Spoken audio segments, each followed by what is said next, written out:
Now ہم جلدی سے بات کرتے ہیں اس کے سلوشن پہ. سب سے پہلا سلوشن وہ یہ ہے کہ اپنی نظریں نیچے کر لیں. حدیث بات ہے جو نظریں ہیں نا بری نظر یہ شیطان کے تیر ہیں اور شیطان کا سب سے پہلا حملہ ہے. اس کے تھرو ساری چیزیں اندر دل میں جاتی ہیں.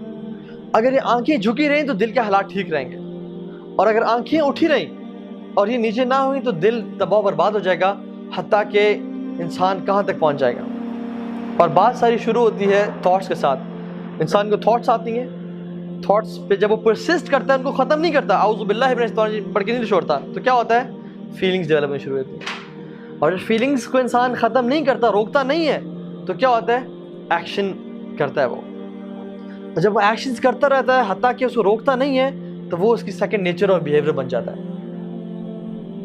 یہ ایک سائیکل ہے جس کو ہم کرتے ہیں. اگر ہم تھاٹس سے ہی رک جائیں, جو شیطان نے وسوسہ دیا کہ اس شخص کو, اس عورت کو دیکھو, یہ وہ جو عورت ہے کتنی وہ آئی تھنک تمہارے بارے میں انٹرسٹڈ ہے, اور she is an easy prey for you, یا تم اس کے بارے میں ایسا کہ اس کو ٹیکسٹ کرو. یہیں سے اگر انسان نہیں رکے گا تو کیا ہو جائے گا, حتیٰ کہ وہ ایک ایسی بری عادت میں ڈل جائے گا کہ جہاں پہ اس کے نکلنا بہت مشکل ہو جائے گا, وہ پھنس جائے گا. تو سب سے پہلے نظر نیچے. دوسری چیز, اگر انسان کو شہوات ڈیزائرز تنگ کری ہیں تو وہ روزے رکھیں, کیونکہ روزہ بہت بڑی چیز ہے جو کہ انسان کی شہوت کو روکتا ہے. ٹھیک ہے. تیسری چیز شادی, اس کا ایک بہت بڑا علاج ہے. اگر انسان کو شہوت تنگ کر رہی ہے تو یو شوڈ گیٹ میرڈ, اور اپنی خواہشات کو اس کے صحیح جگہ پہ استعمال کریں. ٹھیک ہے.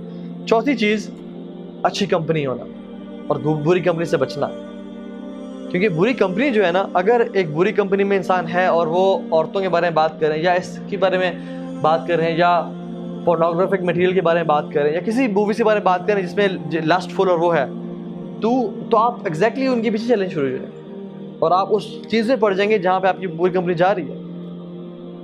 تو اس چیز سے, بری کمپنی سے بچیں.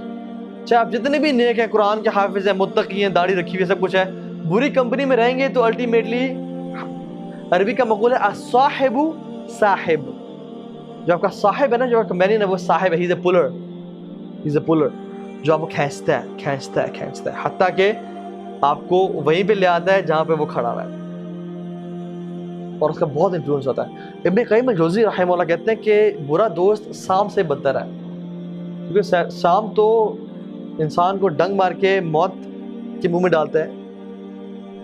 برا دوست جو ہے نا, وہ اگر آپ اس کے ساتھ رہیں, وہ آپ کو گناہوں میں انوالو کر کے آپ کو موت کے منہ میں نہیں, قبر میں نہیں, بلکہ جہنم میں ڈال دیتا ہے. اور پھر ابن قیم کہتے ہیں کہ برا دوست شیطان سے ہی بدتر ہے, کیونکہ وہ شیطان تو آپ کو آتا ہے اور کان میں وسوسے کرتا ہے کہ یہ کام کرو, فلاں کام کرو. برا دوست تو آتا ہے, آپ کو اٹھاتا ہے, آپ کو لے جاتا ہے گناہ کی جگہ پہ, آپ سے گناہ کرواتا ہے, اور پھر آپ کو 100 بہانے دیتا ہے کہ اپنے ماں باپ کو کیا بتانا ہے. تو آپ کو جو ہے نا اللہ تعالیٰ سے دور کر رہا ہے. شیطان تو آپ کو صرف وسوسے دے رہا ہے, لیکن برا دوست آپ کو اٹھا کے لے جاتا ہے, آپ کو فائنانس بھی کرتا ہے, آپ کو گاڑی پہ اٹھا کے لے گیا, گناہ کروایا, پھر واپس آ کے چھوڑ دیا اس نے, اور پھر مشورے دے کے کیا کرنا ہے. تو یہ چیز ہے, بری کمپنی سے بچیں ہر حالت میں. اسی طرح سے وہ کہتے ہیں نا کہ N empty mind is devil's workshop. اپنے آپ کو مصروف رکھیں, فری ٹائم نہ گزاریں بالکل بھی نہیں. آپ کو پتہ ہے کہ میں عصر سے مغرب فری ہوتا ہوں, جم جوائن کر لیں, جاگنگ پہ چلے جائیں, سائیکلنگ کرنا شروع کر دیں, سوئمنگ کر لیں, کوئی اچھے کام کریں, اکیلے مت رہیں. کیونکہ ہمیں پتہ ہے کہ دن کا کچھ ٹائم ہوتا ہے جب فار ایگزامپل بندہ گھر پہنچا اور ماں باپ بھی نہیں ہے, گھر خالی ہے, تو انسان وہ ٹائم ہوتا ہے جب شیطان سب سے زیادہ حملہ کرتا ہے انسان پہ. تو اس ٹائم میں اپنے آپ کو بزی رکھیں, may be call a friend, may be go out, اور ڈیلیبریٹلی کوشش کریں کہ میں نے گھر سے نکلنا ہے یا میں نے جم جانا ہے. آپ کو کوئی آ کے اٹھا کے نہیں لے جائے گا اس چیز سے, آپ نے خود ایفرٹ کرنی ہے. فزیکل ایکسرشن کریں, اپنے آپ کو بزی رکھیں. انسان جب فارغ ہوتا ہے نا, پھر وہ ڈیولز ورکشاپ ہے, پھر وہ مزید گناہوں میں چلتا رہتا ہے. الا ما رحم ربی, جو لوگ اللہ کے خالص بندے ہیں, جو نیکیوں میں اپنا ٹائم گزارتے ہیں, مے بی آپ اس ٹائم کو آئیڈینٹیفائی کریں, یہ ٹائم ہے جہاں پہ میں سب سے زیادہ گناہوں میں انوالو ہو سکتا ہوں. I go to bad websites, I talk to some girl, maybe یہ وہ ٹائم ہے جہاں پہ میں فری ہوتا ہوں اور کوئی دیکھنے والا نہیں ہوتا, اور میں اس گناہ میں پڑ جاتا ہوں. آپ اس ٹائم یا تو اپنا موبائل سوئچ آف کر دیں اور اس سے دور چلے جائیں, ٹھیک ہے, یا کوئی لیکچر لگا کے بیٹھ جائیں کہ اس کو سننا شروع کر دیں, اور go to a good friend اور اٹینڈ اے حلقہ اور گو ٹو جم.